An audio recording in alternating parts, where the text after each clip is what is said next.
Hi, this is Ed Spurliers. I hope you enjoy this latest episode of Random Trek. Thank you very much. Yeah? Good morning, good afternoon, and welcome to an animated episode of Random Trek. I am your cell-shaded captain, Christopher Ingle, joined as always by my first officer, very anime-inspired first officer, Commander Brennan, the Mystical Mar. Brennan, how are we doing today? To meet you. I like that. Today, we've got 3 half-hour episodes of Star Trek, all in the animated vein. We're going to be taking a look at the original series, season 1 episode, One of Our Planets is Missing. Lower Decks episode, I Have No Bones, Yet I Must Flee, the introduction of Moopsy, and Star Trek Prodigy season 2, The Fast and the Curious. Oh, yeah. This was a lot and a wide range, but I would say a lot of good action-packed Star Trek this week. It was actually, surprisingly. Yeah, let's get into let's go back in time. I'd take a look at the 70s here, Saturday morning. I guess I should have said Ohio Gazanis because Star Wars Celebration is in It is coming up, isn't it? Tokyo in 2 weeks. Yeah. All right. Well, so One of Our Planets is Missing.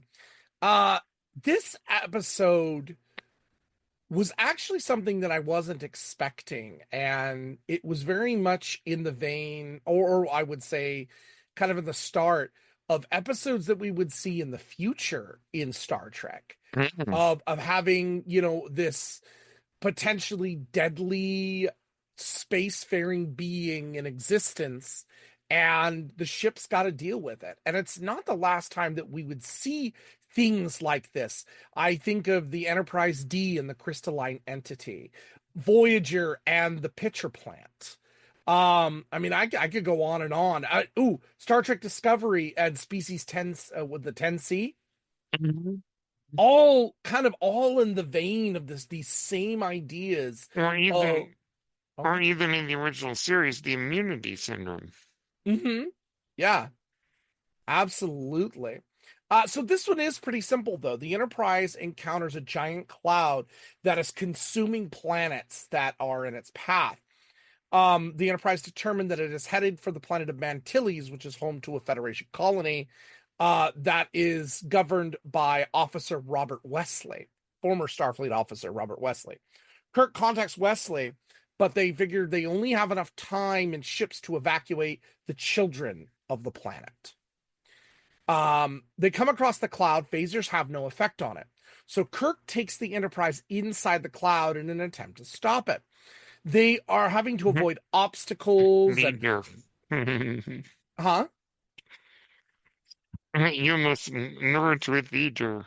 Oh, a little bit of V'ger, yeah. They kind of go to one spot to the next, so the ship begins to lose power. And so one of the chambers contains kind of these protrusions that are made up of pure antimatter. Scotty beams them aboard in a special container and uses it to recharge the warp engines. Spock figures out that the cloud does indeed have a brain. So Kirk makes an order to prepare for self-destruct. He's going to blow up the ship in the brain of this cloud in order to stop it. But they want to find an alternative to losing life.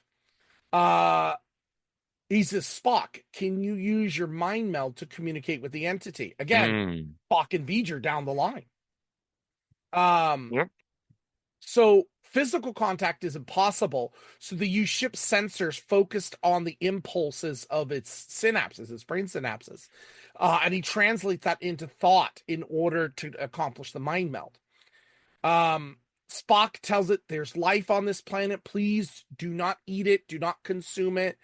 Look through my eyes to understand, which it does. It doesn't want to kill other life forms. And the cloud agrees to leave the Enterprise alone and return to its place of origin. So if this, to me especially, if this doesn't remind me of Discovery in the 10C, I don't know what does. Like 100%. some of the other ones I mentioned, the crystalline entity and the pitcher plant, these are consumers. They are seemingly, I say that relatively because the crystalline entity is a whole other ball of wax, but they are seemingly uncommunicable creatures that are just there to devour and exist. Mhm. So it seems this is not that way. And I would say this is the first time we really deal with something like that, and to see it repeated down the line. How do we feel about this episode? I'm surprised this is actually pretty good Hmm. for the animated series. Yeah. And it moves at a pace that I was quite surprised. I mean, the animated series tends to be fast, but it moved really well for only 22, 23 minutes. Yeah. And I really enjoyed it. It got a little wonky with Spock and the mind meld. I'm like, come on. Mhm. But all right, we just go with it. But it definitely is in the tradition of episodes that we have seen in Star Trek. Mm-hmm. Absolutely. And it was good. It was well paced, it was tense, it was fun. They had lots of challenges. Hmm. And there really weren't any of those hokey one-liner jokes that we tend to see in here. There was none of that in this. Yes. It really was so far probably one of the closest episodes we've seen to the original series. And it's not trouble at all. Mm-hmm. And this to me is it's a high recommendation. Like if you're going to Yeah, check out the animated series, this is a good one to watch. it is. Absolutely. Okay. Let's see. Moving ahead here. All right. So we're going to move ahead to Lower Decks. Lower Decks season 4. I have no bones, yet I must flee. Uh and famously the introduction of Moopsy. Mhm. A very cute oxalotl looking creature that sucks the bones out of people. Yes. Crazy.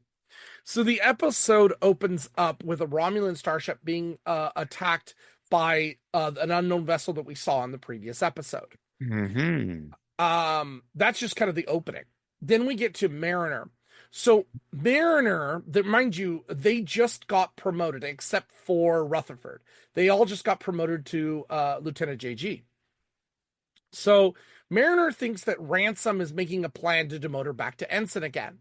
And so she's going to be as subordinate as she can so she can stay an ensign, which has been her Even more plan. insubordinate than usual. Yeah, even more than usual. They are given a mission to go rescue humans from an alien menagerie. And her behavior the whole time just gets awful and terrible. And the landing of the shuttle was so funny to me. Because they practically crash land the shuttle just to be obstinate. When they discover that a bone drinking creature known as the Moopsy Not the escapes from Moopsy. its cage.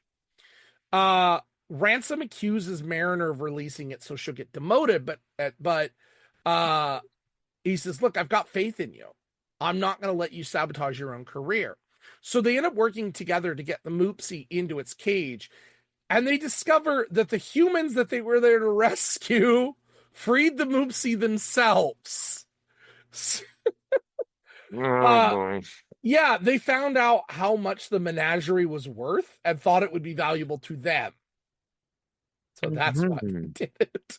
Meanwhile, Rutherford on the Cerritos he is really anxious because Tendi got a promotion and he didn't, and he is afraid it'll ruin themselves. So he spends the whole day trying to impress Billups so he can have a promotion. But Ensign Livick keeps one-upping him before he has a chance. Vivek. And Tendi, I'm going to shorten it here. Tendi keeps telling me, "You're going to be fine. You're going to be great." But Tendi eventually gets irritated with it, and Rutherford's freaking out.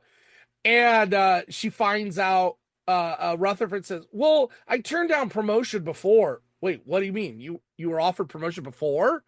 yeah, for saving the ship and all of that. And she looks over to the chief engineer, and she goes, "Hey, can Rutherford have his promotion?"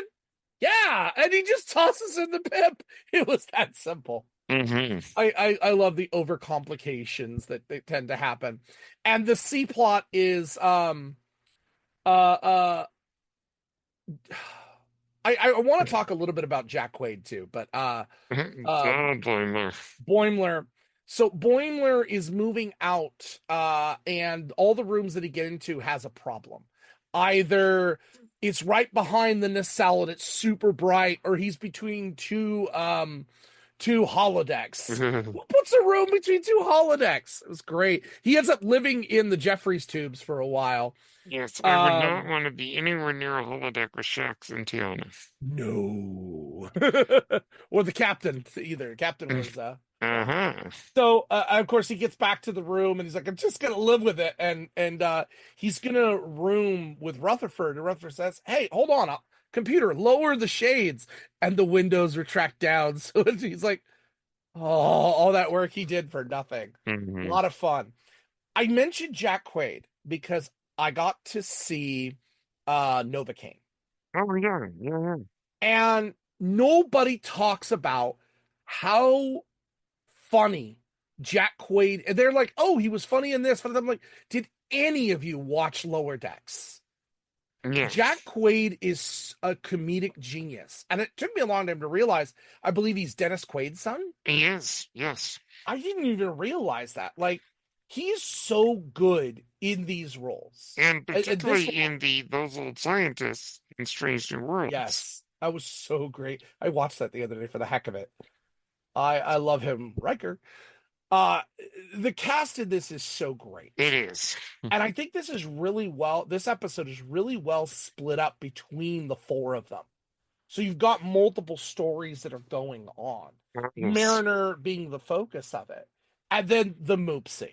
This is the cutest The looking Moopsie. thing ever. And it just goes, Moopsie. And they're like, oh, how cute. No, you don't understand. It's the most dangerous creature on this planet or on this menagerie. And the things they have to do, they try to lock it up, and they successfully lock it up inside the bridge of the menagerie. And so that causes problems. And this is just a riot a minute. Really, this episode is a lot of fun. It's good action. Them running and hiding from the Moopsie, and then cutting to Rutherford trying to get his promotion, and Tendi dealing with that, and then poor Boimler, all his moving around. This is a really great episode. What did you think? As so often is the case on this show, these are hilarious and wonderful episodes. Mm-hmm. Yeah, Yes. this is a good one. Mm-hmm. Yeah, this is definitely one of the better ones. And the Moopsie is now an important part of Star Trek. Moopsie, yes. I have seen stuffed Moopsies. I have seen cosplays of Moopsies. Yeah. And it does look a little bit like an axolotl, doesn't it? Yeah, it is. Mm-hmm. All right. So we fast forward to season 2 of Star Trek Prodigy. Mm-hmm. The Fast and the Curious. So, the Protostar crew are on the Infinity, the USS Infinity, but it's going to take them a really long time to get to the planet that Chakotay is at. That's what they're trying to do, track down Chakotay. Well, they discovered that there is a Borg conduit near them that could cut their time, but when they go through it, they're knocked out by something comes into the conduit with them and attaches to the ship, and it causes them to land on this planet run by Kazon. And not crash, they are safely landed. So this was intentional. When they kind of exit, Dal, Rock, Gwyn, and Jenkum are captured by the Kazon, while Zero and Murph are managing to stay Kierden away. they're brought to this lead Kazon and they're pitted against each other in basically what is a race. The deal is I'll let you go if you can beat my racer. My racer's undefeated. He needs a challenge. But Dal is back on this I'm the captain kick, and he's being irreverent, and he kind of goes back and forth on this a little bit. He's the Beckett Mariner of his time. Mm-hmm. Yep. Absolutely. So Dal ends up saving Gwyn because he caused it, of course. Gwyn and Rock, because they're in pairs. Gwyn and Rock are in one ship, and Dal and Jenkum are in the other. But what they discover is that the Kazon that they caused to crash during the race is a robot. Meanwhile, Zero and Murph uncover a mind control device that they disable on the Kazon. The Kazon doesn't realize what had happened. So we discovered that this planet was a training facility for pilots. But the computer went, what was the name of Agamus? It went very Agamus. It also went very Skynet, you could argue. A little Skynet-y, yeah. It became sentient and it ended up going rogue. So the computer explains the agenda and ends up attaching a mind control to Murph. Zero gets mad about this, says, that every one of they're all biological beings and he has faith in the others. But he's mad. He wants out and nobody else should be forced to suffer. So he crashes his case that he's encased in into the computer, causing an explosion and destroying this computer. But his containment suit is damaged in the process, so he can't move on his own. The crew carries Zero back to the ship. They, meanwhile, on Voyager, the Voyager A, Majel follows holographic Gwyn because we see the holographic doubles on the ship with the wrong personalities. The wrong personalities. Back to Gwyn's quarters, and this weird entity gets in and tries to destroy the hologram, mistaking it for Gwyn. But the creature vanishes after realizing the mistake. Majel enters, and of course, Gwyn is gone. Interesting. What do we think of this one? Well, this reminded me a bit of the Zindi arc, where there's one running story. But in the meantime, there are these little stories that are part of a larger story, and this episode doesn't really add a lot to the overall plot, other than Zero is damaged, and in the next episode they resolve that in a very, very interesting way. I found this to be a pretty good episode, but I find that it doesn't really... It's not one that you need to see while you're watching this season. Yeah. But it's fun to have some good fun space racing stuff. It is fun, but it also, I think it mainly serves the purpose of setting up Zero's arc in the second half of the season. Because I think that is important. It's important to the story, but not so much to the plot, and that's fine. Yeah. It was an okay episode. It's not bad. The racing was fun. Oh, yeah. The Zero story gets really interesting. But I also love that, we were on a Borg cube. Let's not mess with Borg technology. No, it'll be fine. Because nothing bad ever happens when we interact with Borg technology. Oh, boy. Yeah, it's an okay episode, but it serves to move things forward. And like I said, give the start of an arc for Zero that I really do appreciate. And where this story goes is amazing. Yep. But otherwise, it's a so-so episode. I could take it or leave it. It's a take it or leave it episode. Yep. All right. So, final thoughts on our three, kind of as a whole today. I'd say these are three pretty good episodes. I very much enjoyed each of them. Yeah, I'd agree. I mean, the original animated series could be hard to get through, Mm-hmm. but the episode we watched was great. So, Agreed. yeah. All righty. Cool. All right. Well, next week we are on the final episode, or not final episode, but on Picard, final episode of our loop. So we're going to Picard. Mhm. End of this month, we have a movie night with Live A Die movie with Repeat. too many titles. Too many titles. Yes. And we might have something special in between. We'll call it Too Many Titles the Movie. Yes. But next week, definitely, we have Star Trek Picard. Oh, yes. So let's hit the randomizer, see what we've got. All right, it did give you season 3. Please be kind. Episode 2, Disengage. The introduction of the Shrike and Vatic. Oh, This was a good one. I mean, season 3, you can't miss with that season.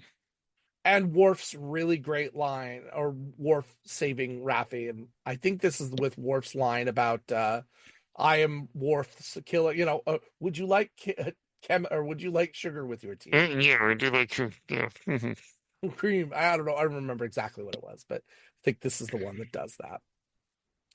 Anyway, so yeah, it gave us a good one. We'll get into that next week. Mhm. Brennan, where can the people find you? You can find me on Blue Sky at brandmark@bluesky.social. You can find me on YouTube, Apple Podcasts, and Spotify at Page Turners They Were Not. And you can find me on Twitch and Twitter at CIngle1984. And as always, we end every episode, kaploch, and live long and prosper. Peace and long life.